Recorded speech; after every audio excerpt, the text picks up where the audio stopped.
So for the last week, the biggest story in the news cycle has been the Kyle Rittenhouse trial.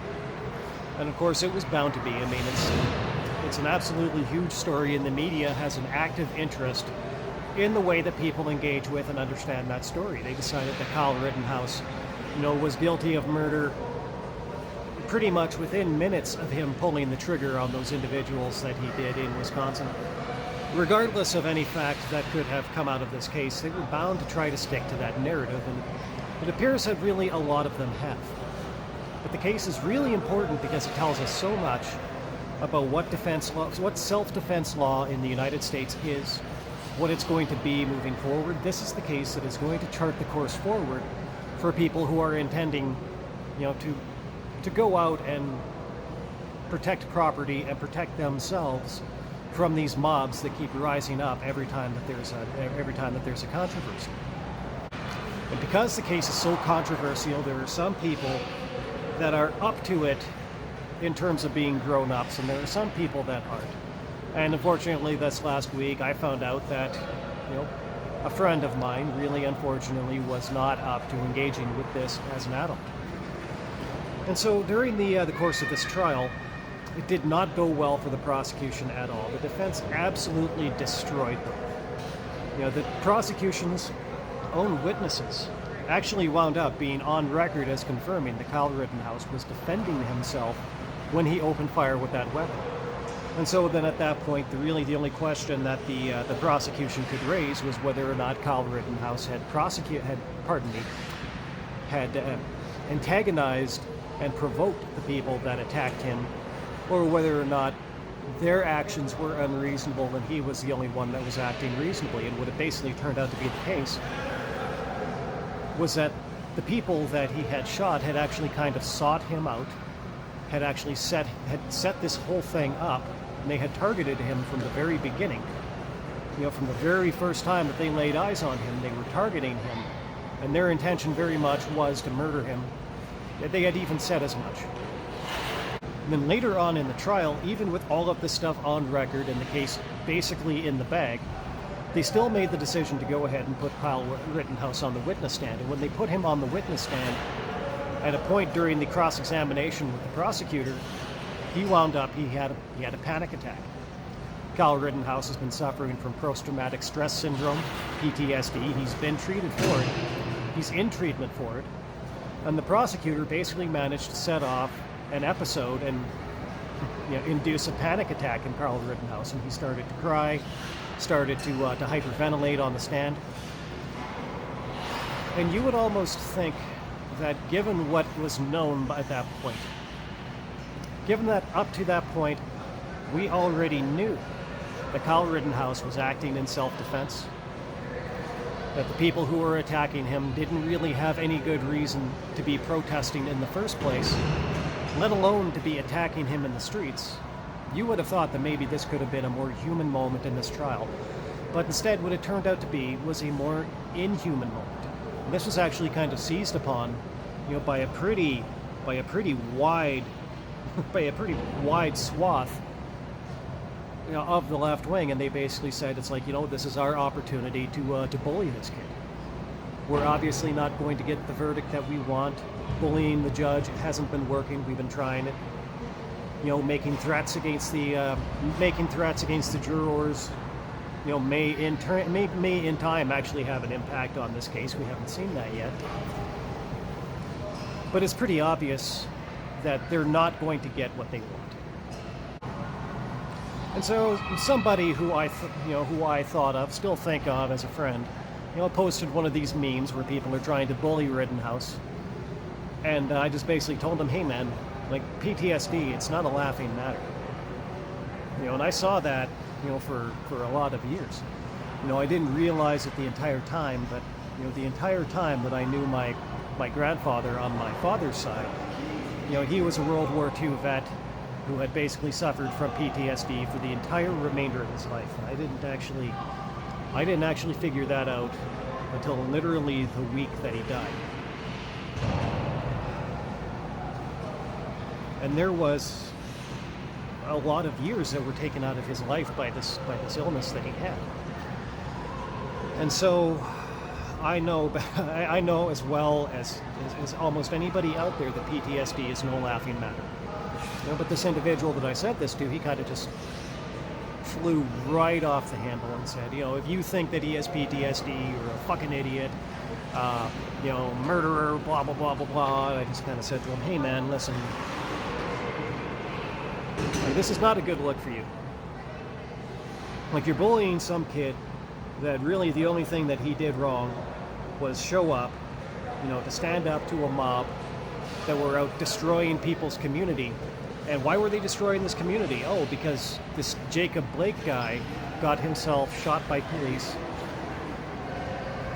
because he had gone to the home of a woman who had a restraining order against him. He had been there earlier in the day and he had raped her. And he was fighting with the police and he was telling them that he had a knife in his car. And so he went to go get the knife. And when he reached into the vehicle, they knew that he was going for that knife.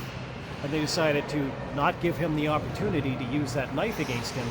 They opened fire and basically they put him down. They didn't kill him, but they did wound him seriously enough that he couldn't continue to pose a threat to them. The police were entirely right to shoot Jacob Blake.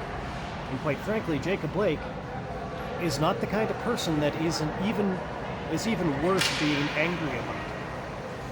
So that right there was the genesis of these protests. Now let's take a look at the people that Kyle Rittenhouse actually shot.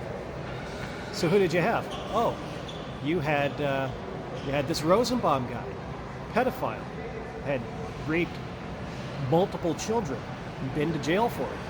Complete scumbag, not a loss to society.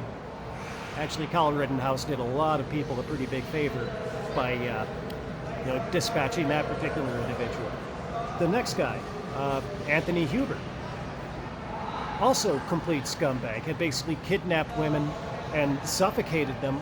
Although, as I understand it, he didn't suffocate them to the point of death, but he still kidnapped women and assaulted them. Okay, yeah, right there. Another scumbag. Third person that he shot, Gage Grosskreutz, pardon me. Rolled up on him with a gun out, pointed the gun at him, ready to dispatch him execution style, round in the chamber, got shot in the bicep. He was the one that was fortunate enough to survive, and now he's trying to sue the city of Kenosha, Wisconsin for $10 million. And based on his own testimony at trial, good luck with that. It's not going to happen. You're fucked.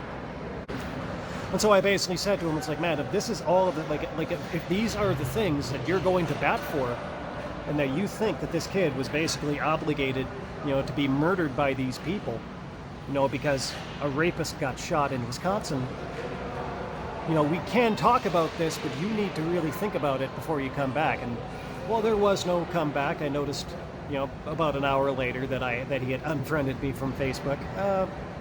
Well, that's a shame. That's too bad, but that's his choice. But there's another thing about this that really bothers me. It actually has to do with another friend of mine. He's a friend. He's I think a lot of them. But this is one place where I think that he definitely wound up, you know, misplacing his loyalties and his sympathies. This guy is actually, he is black. He's a professor at a community college. Very good guy. He actually sought public office, you know, within the past couple of years, and I actually supported him. He wound up not getting that nomination. And, you know, the person who did get nominated, I think they're fine, but I still think that this individual would have been a pretty good candidate. But right around the time that this whole thing happened, this guy started to message me about things I was saying about it, and he would basically message me and say, hey, I'm mad that you said this thing. And he would tell me things like, you know, I mean, when I drive around, I'm afraid. You know, every time that the police pull me over, I'm afraid. And it was an emotional tactic, for one thing. That's not really an intellectual tactic, that's an emotional tactic. But the thing that really bothered me about it was that this guy was basically telling me, like, he thought that he had more in common, you know, with this criminal, rapist scumbag in Wisconsin, you know, rather than, say, with me. And what was really different in there, obviously, what was setting us apart was the color of our skin. And so this guy is a very good guy. I still think he's a very good guy, even though we disagree about this one thing. You know, community college professor, pillar of the community. You know, he's from at least I won't say where, but he is from someplace in Africa. He came to Canada from Africa. A fantastic individual all around. And somehow he associates himself more closely with this scumbag rapist criminal than he does with anybody with a different skin color. And I think that that's an absolute shame. I mean, I'll just be real about it. I think that if he had an appropriately high opinion of himself as a person, that's something that he could never do. And honestly, I do think that it is also true of my other friend, who I still do. I do still think quite highly of him. You know, he was wrong in this one particular case. He flew off the handle and he did something rash. You know, that's too bad if he decided that we can't be friends because I won't sentence some kid to be murdered by a mob, you know, because the police shot a rapist. Well, I don't really know what to make of that. That's not the way that I'll think of this guy. I mean, really, I'll just have to do really the only thing that I can do and just wish this guy the best in everything moving forward. And I guess we'll just have to go our separate ways. I mean, it's a shame. But that is also what this case is doing to people. It is driving people apart for no good reason. And I think for a lot of people, that actually disincentivizes people from saying what's on their minds about this. And for a little bit, I kind of said to myself, you know, geez, you know, maybe I shouldn't have said anything. You know, maybe I shouldn't have said anything at all. I would have, you know, I'd have one more friend in the, you know, in the proverbial circle, even if it's in the, you know, the pretty outer circle. But I kind of thought to myself for a little while, you know, maybe I shouldn't have said anything. But then I listened to another podcast, and this guy was actually talking about a book that was written by C.S. Lewis, and it's called the Screwtape Diaries. And what this book is basically about is it's about like one demon kind of teaching another demon how to be a demon. And they talk about all of the different things they do, you know, to raise the esteem of vice amongst humanity so that they can corrupt more people. And in this story, the one demon says to the other demon, sometimes we do pretty well and we get almost exactly where we want to be, but there's one vice that we can never make seem virtuous, and that vice is cowardice. And the reason for that being is that, you know, no matter what else might happen with all of these other vices, you know, something will always happen, and then people that are, you know, courageous people are needed to come forward, you know, to come forward and say maybe fight in a war or assist in a disaster or something like that. And the people that do that are the ones that are valued, and the people that run away because they're scared, the cowards, you know, they never carry value after that. And so I listened to that and I kind of said to myself, it's like, yeah, you know what? Like, for one thing, maybe one person who's going to freak out, you know, because, you know, you wouldn't basically sentence a kid to be murdered by a mob, you know, because a rapist got shot by the police. Maybe that person, you know, is not your highest priority in terms of who you would keep amongst your circle of friends.